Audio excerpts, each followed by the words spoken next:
6 months after Mysterio's defeat, Quentin Beck has been missing for over 6 months. The search parties have given up on their efforts.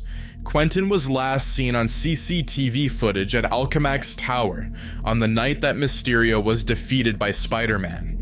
It's as if he disappeared into thin air. The news reports never revealed the identity of Mysterio and absolved Spider-Man from the events at Rikers Island. Quentin Beck's family has decided to hold a memorial service, as they too have given up hope of ever finding him. Quentin's nephew Maguire Beck sits in the front pew of the church. His eyes are red and puffy, and his cheeks are stained from crying. He has no tears left, only an expression of disbelief that pains the young man's face. The memorial service ends, and Maguire is standing on the steps of the church, smoking a cigarette. The family's lawyer approaches Maguire and says, "I'm sorry for your loss, son." Maguire snaps back, "We don't know he's dead yet." The lawyer gently replies, "I know it might be hard to accept right now, but after 6 months, it's not likely he's ever coming back. All we can hope for now are answers." Maguire, still angry, asks, "What do you want?" The lawyer hands Maguire a set of keys, explaining, "The will be finalized by the end of the day, but he wanted you to have this. It's the keys to his mansion. I know you were closer to him than anyone else. I can't imagine how hard this must be for you." Maguire takes the keys, and the lawyer walks away. At Quentin Beck's mansion, Maguire opens the front door and walks through the empty home. The place is decorated with movie posters from Quentin's days as a stuntman. He never made it as an actor and left his dream of being on the big screen to start his research company, Alchemax. Maguire explores the house and finds himself in Quentin's study, where he starts looking at some of the books on the bookshelf.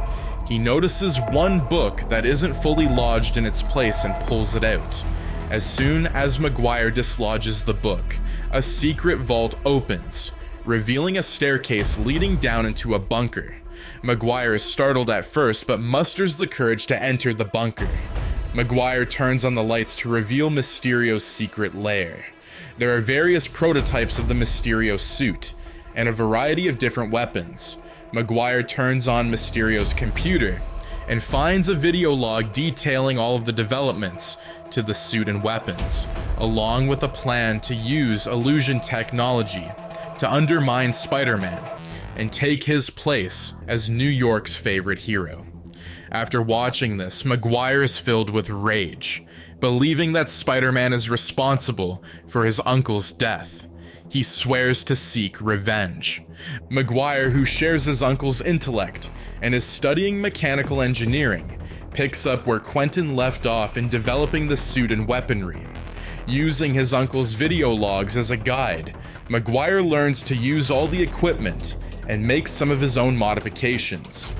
Months later, one night Maguire is working on Mysterio's glass helmet when the doorbell rings. He goes to the door and finds 2 kids dressed in Spider-Man costumes, shouting, "Trick or treat." Maguire angrily chases them away onto the street. Out on the street, Maguire sees kids in costumes ringing doorbells, hoping for sweets.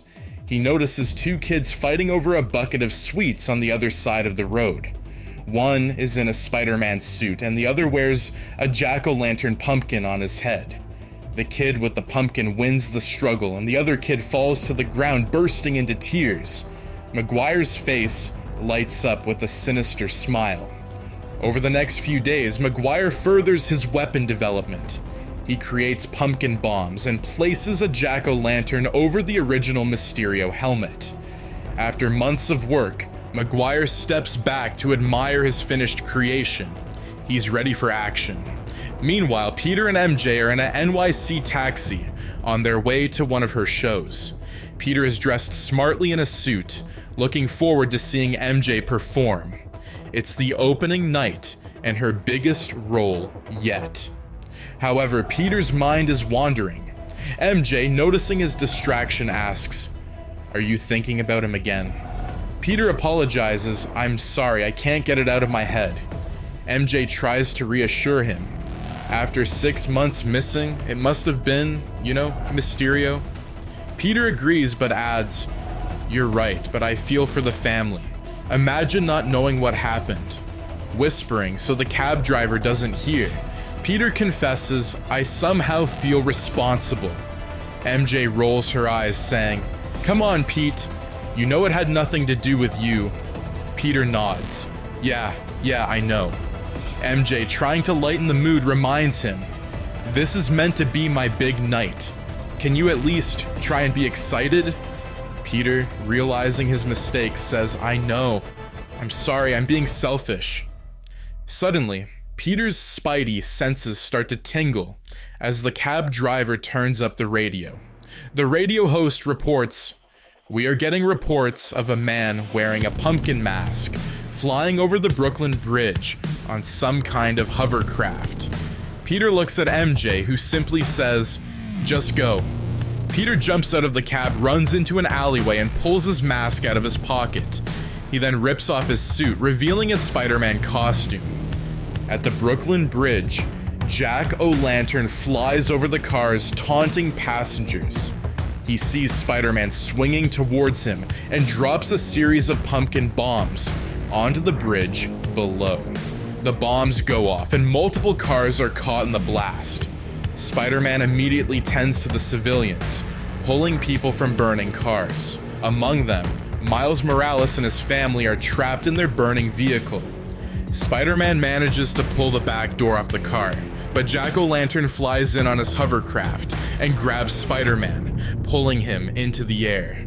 Jack-O-Lantern takes Spider-Man high above the bridge and then punches him back down. While Spider-Man is falling, Jack-O-Lantern shoots a burst of fireballs from a gadget attached to his arm. Spider-Man gets pelted by the fireballs, but manages to shoot a web onto the bridge's structure. Spider-Man swings around the bridge, trying to avoid Jack-O-Lantern's fireballs and rescue people simultaneously. Jack-O-Lantern throws a pumpkin blade that slices Spider-Man's web, causing him to crash into one of the bridge's road signs and then land on the road below. Fire surrounds him, and the bridge is completely congested with burning vehicles. Jack-O-Lantern hovers in front of Spider-Man, taunting him with the words, "Time for a game of catch."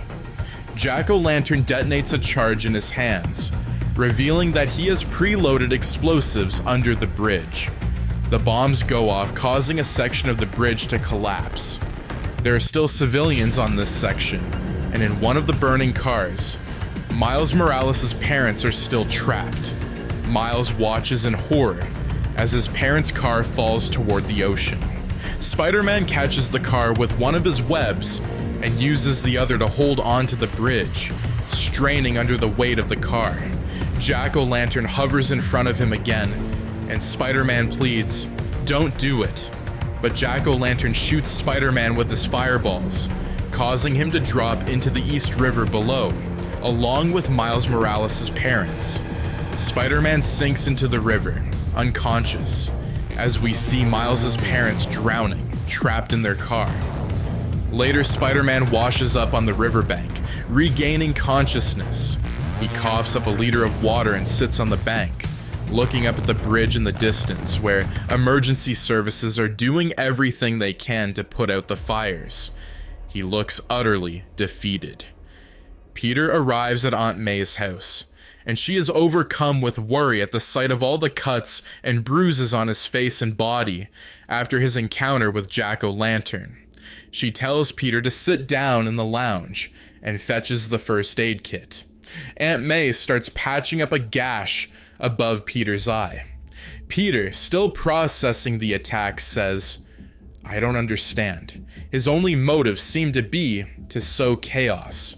Aunt May, with wisdom in her voice, asks, "Is it ever clear what your enemies want?" Peter replies, "Most of the time, but something about this one feels different. He wanted me to be there. He wanted to watch me fail."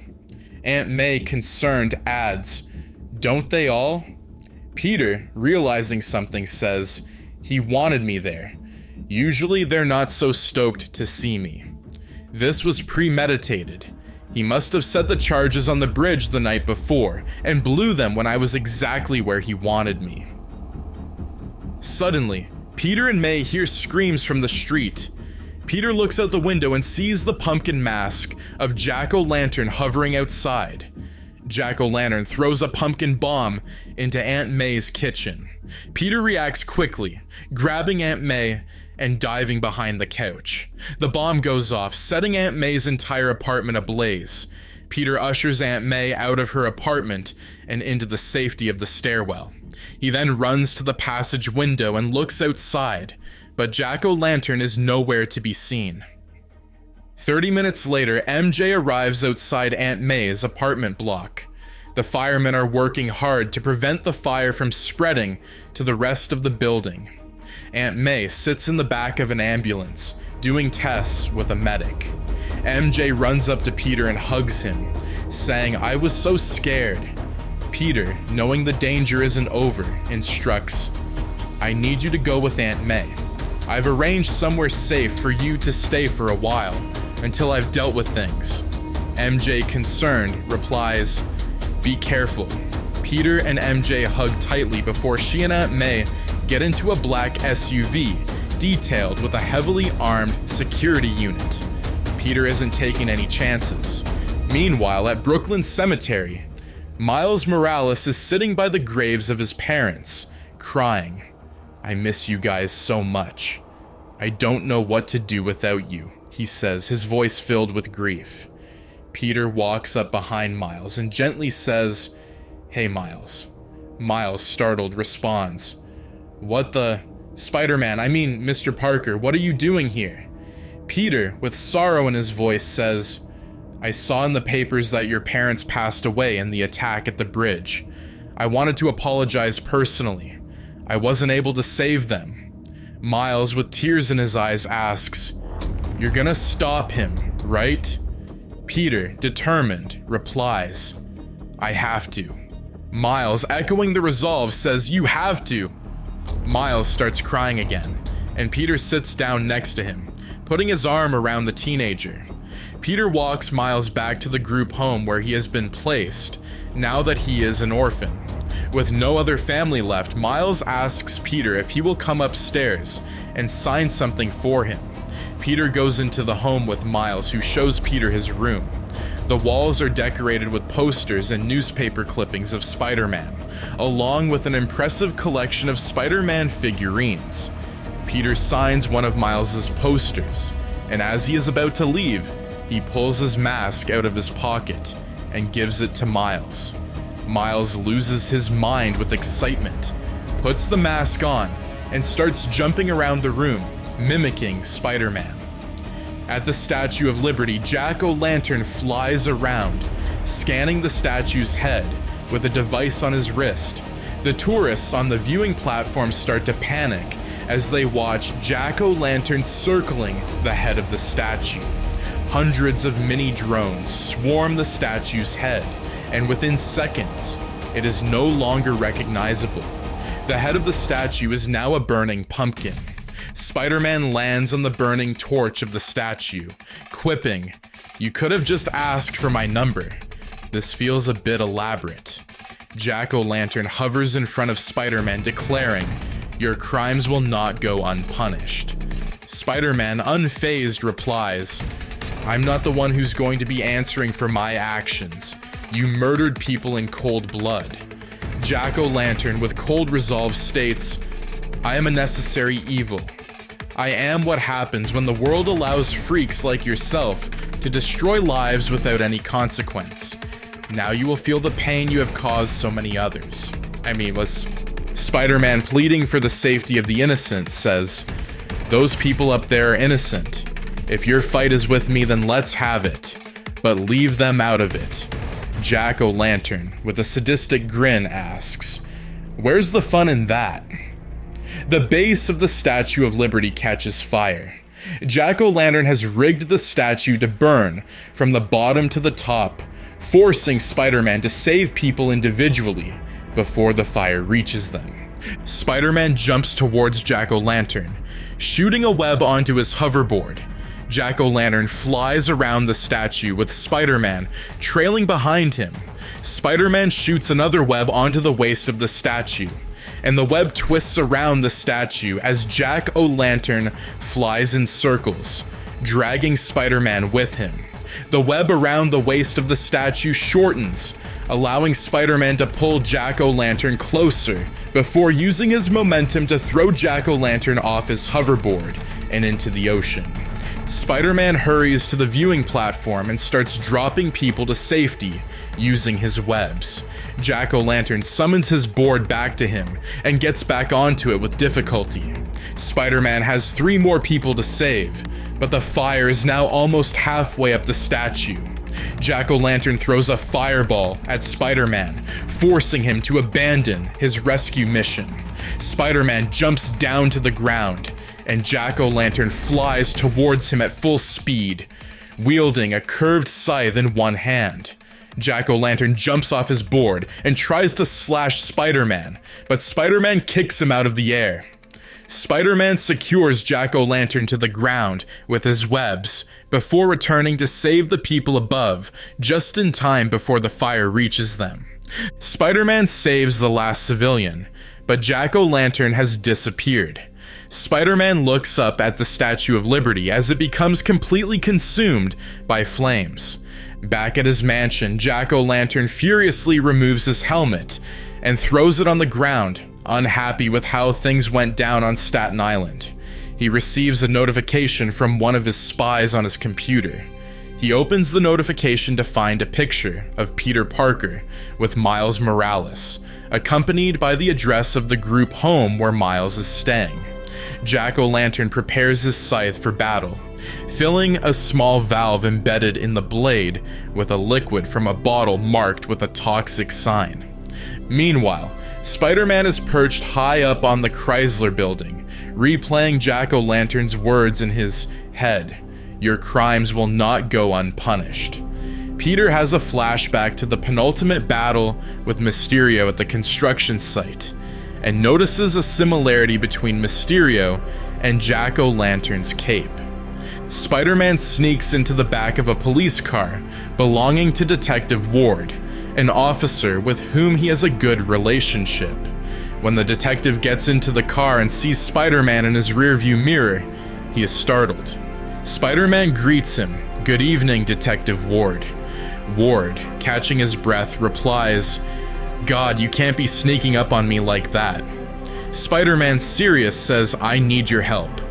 Ward, curious, asks, "What's it this time?" Spider-Man, focused, answers, "It's the Beck case." Ward, puzzled, asks, "What about it? That case is closed tighter than a pickle jar." Spider-Man presses on, "What can you tell me about Beck's family?" Ward, thinking, replies, "He didn't have much. If it wasn't for his nephew, that case would have been swept under the rug months sooner. People go missing all the time. We don't look for more than a month, usually." Spider-Man, intrigued, asks, "Who's the nephew?" Ward responds, "Kid by the name of Maguire Beck. He was hard on us about the search efforts. Bright kid, some kind of engineering genius from MIT. He wanted to follow in Beck's footsteps, I guess, but they all give up eventually." Spider-Man, appreciative, says, "Thank you, Wardy boy. You've been valuable as always." Ward, concerned, asks, "Why do you want to know about the kid? Is he in trouble?" Spider-Man, cryptic, replies, "I'll keep you posted." Later that night, Peter is at the New York Public Library, looking up Maguire Beck on a computer. He finds that Maguire has won multiple awards at MIT for his developments in flying vehicles. There are also many pictures documenting Maguire and Quentin together, showing that they had a very close relationship. Meanwhile, at Miles's group home, Miles is lying on his bed with his Spider-Man mask on, playing a video game on a handheld console. He has headphones on and is playing loud music. In the background, we see the pumpkin mask of Jack-o'-lantern emerging in the window. Back at the New York Public Library, Peter's search is interrupted by the sound of an explosion and police sirens in the distance. He leaves the library in a hurry. Spider-Man swings through the city and arrives in Times Square, where he finds the streets deserted. The cars are all empty, and the civilians have fled. There is one car in the middle of Times Square that is ablaze, and inside Miles is trapped, screaming for Spider-Man to save him. Spider-Man runs toward the car to help, but it explodes before he can get there. Suddenly, Miles' face appears on all the digital screens in Times Square. Miles is stuck in a cage that is sinking into the East River, crying out for help. The screens go black, and then Jack-o'-lantern's pumpkin mask comes on screen. Jack-o'-lantern taunts, "Incy Wincy Spider came on out to play. Incy Wincy Spider tried to save the day." Little devil robots reveal themselves from behind the cars and emerge from alleyways. There must be hundreds of them. The robots waddle rapidly towards Spider-Man like wind-up toys. Spider-Man, realizing the danger, is completely surrounded. The robots start self-destructing as they get close to Spider-Man, forcing him to swing to safety. Spider-Man hears Miles crying for help down one of the main streets leading out of Times Square. He swings after the sound of Miles' voice, but cannot see him anywhere. Jack-o'-lantern ambushes Spider-Man from behind, slashing him in the back with his scythe before flying away again. Spider-Man searches the night sky for his nemesis, but instead sees hundreds of projections of Miles filling the streets. Confused, Spider-Man asks, "What is this?" Spider-Man is ambushed again with a pumpkin bomb as Jack-o'-lantern swoops in on his hoverboard. Spider-Man tries to use his spidey senses to see past the illusions and catch Jack-o'-lantern on his next trick. This time, Spider-Man sees the villain coming and kicks him off his hoverboard onto the street. Jack-o'-lantern retaliates immediately, striking at Spider-Man with his scythe. Spider-Man dodges the attacks and backflips over Jack-o'-lantern's hoverboard, which almost impales him.